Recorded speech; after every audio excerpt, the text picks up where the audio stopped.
Dobrý podvečer, vážení páni ministri, milé dámy, milí páni.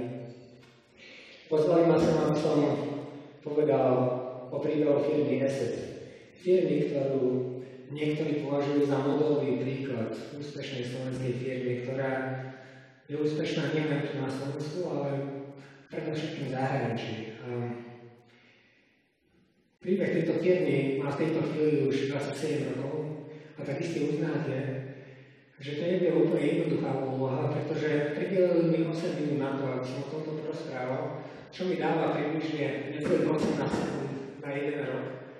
A keď zoberieme do úvahy, že už v tejto chvíli som minul okolo 40 sekúnd, tak to bude relatívne náročné. Ale preto sa zameriam na pár dôležitých faktov a pridám k tomu niekoľko svojich osobných poznámok a provení a dúfam, že vám to niečo prinesie. Príbeh firmy Asset sa začína ešte v Československej socialistickej republike, keď vzniká nazvime to utilitka na boj s tvrdými počítačovými vírusmi a táto utilitka sa časom zmenila na produkt, ktorý dostal názov Nemocnica na okraji disku podľa v tom čase populárneho televízneho seriálu. A ďalším dôležitým krokom, a v tomto prípade by som potreboval prepnúť ďalší slajd, len táto vecička nie úplne funguje.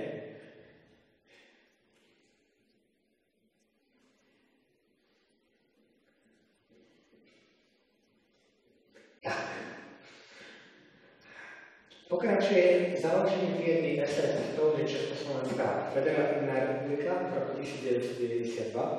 V tom čase hovoríme o 3 spoločníkoch a jednej asistentke, ktorú túto firmu založili. A už o rok neskôr už neexistovala ani Československá federatívna republika, ale vlastne zakladatelia firmy zistili, že ich trh sa zmenšil na možno menej ako tretinu a museli sa s tým nejako vysporiadať. No a príbeh pokračuje, prichádzajú ďalší ľudia, ktorí začínajú pracovať na ďalšej generácii produktu, vyvíjajú textovú verziu, prichádzajú prvé testy v svetoznámych časopisoch a prvé úspechy. A nakoniec prichádza vlastne to, čo muselo prísť expanzia. Slovensko je malý trh. Ak chcete súťažiť s najlepšími na svete, Slovensko vám asi nebude stačiť ako zdroj, či už financií, či už najlepších ľudí, ľudských zdrojov. A prichádza tá expanzia. Sú to postupne firmy najprv v San Diegu, v Prahe a tak ďalej, Buenos Aires. A keď sa teraz pozriete na túto mapu sveta, tak vidíte, že firma Asset je priamo prítomná v 12 miestach po celom svete, je to celkom pekne rozložené. A zahrania to regionálne centrá ako spomínané San Diego, Buenos Aires, Singapur, alebo centra na podporu lokálnych trhov, či už je to Asset v Brazílii, v Nemecku, v Austrálii. Ale sú to aj vývojové centrá a okrem nášho hlavného vývojového centra, ktoré stále sídli priamo v Bratislave, sú to ďalšie vývojové centrá, ako sú Krakov, veľké vývojové centrum, ďalej Praha, Jablonec, Košice, ale napríklad aj Montreal. A mnohé z týchto ďalších, ktoré sú primárne obchodné centra, obsahujú aj vývojové a výskumné týmy. Prečo to tak je? No už pán minister to spomínal, že tie snahy na všetkých, aby sa na Slovensku vychovali naozaj čo najschopnejších ľudí. A medzi nami je veľmi mnoho týchto schopných ľudí a v podstate firma Asset je doteraz vedená predovšetkým ľuďmi, ktorí pochádzajú zo Slovenska. Ale tie zdroje, ktoré Slovensko má, sú predsa obmedzené a keď sa vytrávite do zvyšku sveta, zistíte, že je tam tiež veľa šikovných a schopných ľudí, ktorí sa radi k vám pripoja, ak máte pre nich niečo zaujímavé. Ako to býva. Takže takáto postupná expanzia viedla k tomu, že v súčasnosti sú naše produkty a služby prítomné v podstate vo všetkých krajinách sveta, kde je možné niečo predávať. Takže keď sa pozrieme na ďalší slajd, tak na tejto mape sveta vidíte zvýraznené tie krajiny, v ktorých firma ESET a jej produkty sú medzi prvými troma najviac používanými produktami. A ako vidíte, ten svet je už pomerne dosť pokrytý, takže tam sme medzi lídrami na trhu. Treba povedať, že tento prieskum robíme iba v 50 krajinách sveta, takže väčšina napríklad Afriky a niektoré ďalšie krajiny nemáme nejako zmapované, ale sú aj nejaké miesta, na ktoré sa ešte stále musíme zamerať. A takýmto spôsobom sa firma ESET dostáva medzi 5 najväčších výrobcov a predajcov endpoint security. A poprosím ešte opäť ďalší slajd. A pokiaľ by sa dalo, tak mi to rozkryť tak, aby som to mohol preklikať.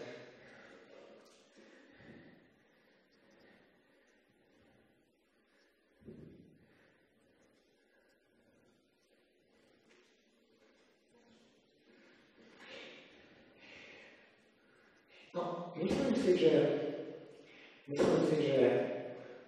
takýto fakt, že firma, ktorá začína ako traja ľudia alebo traja plus jeden človek v Bratislave a postupne sa rozvinú do celého sveta a stanú sa jedným z hlavných producentov v nejakej dôležitej oblasti security.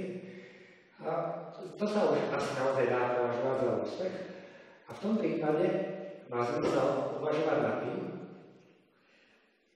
ako sme sa do tejto situácie dostali. A tak ako je v dnešnej dobe populárne robiť rôzne ankety a vyplniť rôzne testy A, B, C, tak ja som si pripravil tiež nejaké také možné odpovede. Tak skúsme sa pozrieť na to. Čistá genialita. Takže možno, že tí ľudia, ktorí túto firmu založili, alebo ktorí v nej neskôr pracovali, alebo stále pracujú, sú jednoducho takí geniálni, že vďaka tomu tá firma nemohla mať žiaden iný výsledok, lenže sa stala úspešnou firmou. Alebo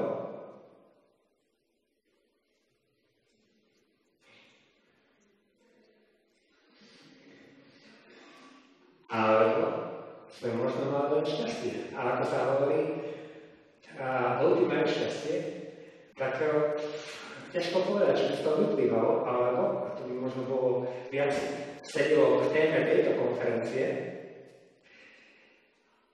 možno, že sme iba mali správny marketing a využili sme napríklad Google AdWords.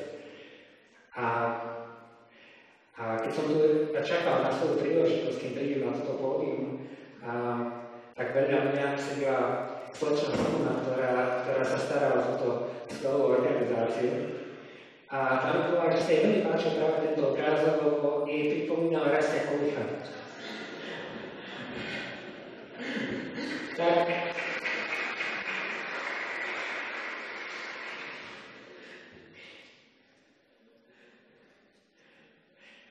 Tak ako to vlastne bolo? Keď sa vrátime k tým ľuďom, tí ľudia, ktorí založili firmu ESET v roku 92, pán Paško, pán Trnka, pán Hrubý, mali nejakú víziu, nejaký skvelý plán, vedeli, že o 20 rokov sa firma ESET stane číslom 5 na svete? Myslím si, že nie. Mali nejaký vypracovaný dokument, ktorý hovoril, toto bude firemná kultúra, toto bude naša stratégia, toto je naša vízia, toto je naša misia? Tiež nie. Takže zrejme to bolo niečo, čo mali oni v sebe a čo svojím príkladom vložili do tej firmy a to, čo s tou firmou sa ďalej vyvíjalo a to, čo prispievali ďalší ľudia, ktorí do nej prišli. Prišla skupinka študentov, medzi nimi som bol aj ja, to bol rok 94, ktorý bola jasná jedna vec, že všetky produkty, ktoré sú dostupné na trhu, sú o ničom. A že oni idú robiť jednoducho najlepší produkt na svete. A je pravda, že chvíľku im trvalo, keďže vždy po pár mesiacoch prišli na to, že to, čo robili za tých pár mesiacov, je už zastaralé a potrebujeme to vlastne prepracovať a robiť poriadne.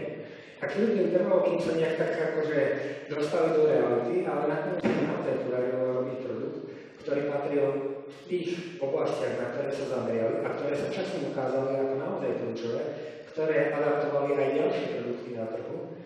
tak tie vypracovali ako najlepšie, alebo, no, to je vždy ťažké povedať, ale aj pri určitej skromnosti, naozaj ako najlepšie na svete. A potom ďalšie, viete, firma je vždy o ľuďoch.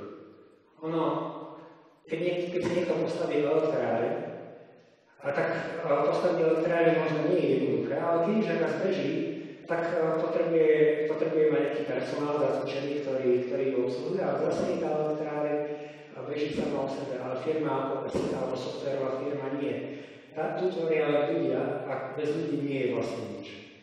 A tak, keď neskôr prichádza a keď ďalšia kľúčová osoba, pán Anton Zajac, ktorý spolu zakladá firmu San Diego, a ktorý je dnes medzi nami, takže budete mať možnosť sa s ním priamo porozprávať, tak prešiel si tým, čo každý začínajúci podnikateľ. Pracovať deň noc, odpovedať na e-maily, robiť technickú podporu prezidenta firmy, moderátora, možno aj ďalšie veci, ktoré sú v každej firme nevyhnutné, ale takýmto spôsobom sa nám podarilo etablovať aj v Spojených štátoch a postupne v ďalších krajinách sveta.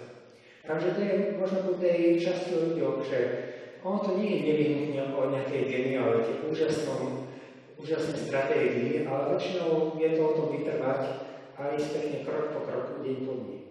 A to šťastie, tak to hraje určite úlohu. Možno asi ťažko to nazvať inak ako šťastie, že keď si prišiel na svoj prvý CEBIT, tak sa CEBIT zúčastnila delegácia z Japonska, ktorá mala dohodnuté stretnutie s inou firmou z našej oblasti, antivírusovou firmou. Ale tá firma z nejakého dôvodu neprišla, nemohla sa zúčastniť, a tak oni, keď už tam boli, tak sa poprechádzali po CEBITe a našli firmu Meset. No už sa skončilo to tak, že na druhý deň ráno bol podpísaný kontrakt, rukou napísaný kontrakt, ale kontrakt, ktorý nám potom vydržal dlhé roky a ktorý urobil z nášho japonského distribútora, najväčšieho distribútora na svete, ktorý sám o sebe predáva za možno 50 miliónov eur v Japonsku. Bola to náhoda? Bola to aj náhoda. Bolo to aj to, že sme na tej výstave CEBIT boli. A aj to, že keď sa tá príležitosť vyskytla, tak sme ju nenechali odísť, ale dotiaľ sme podpísať kontrakt na druhý deň asi nie je najčastejšia vec. Alebo keď sme sa zúčastňovali testov Virus Bulletin, tak pamätám si na prvý test na platforme Windows NT, to bol jeden z prvých. Ešte deň predtým, ako sa posielali náš produkt. Viete, v týmto fungovalo ešte inak, nebolo to, že tu je linka, pokiaľ sa to stiahnete. Ale fyzicky sa posielalo mailing, CVčko, takže ešte deň vopred sme si mysleli, asi to nezvládneme. Ale nejak potom v noci, keď sme ďalej pokračovali, tak to začalo vyzerať nádejne, kuriéra sme zavolali, kuriér prišiel, my sme ešte kompilovali poslednú verziu, posledný build produktu. Rýchlo sme to napadovali, ešte doslova ticho CD sme dali kuriérovi, on odišiel, napadali sme to CD, vyskúšali, modrá obrazovka. A tak Miro Trnka tam bol medzi nami a pozrel to krútil hlavou. To je nezodpovedné, to bude. Tie testy vyšli až 2 mesiace, takže sa zhrabili, čo to bude. Vyšli testy, všetky produkty, skoro všetky produkty mali problém. Modré obrazovky a všetko možné. ESET bol uvedený ako príklad stabilného produktu, ktorý naozaj funguje. Takže to sú náhody a to sú situácie, ktoré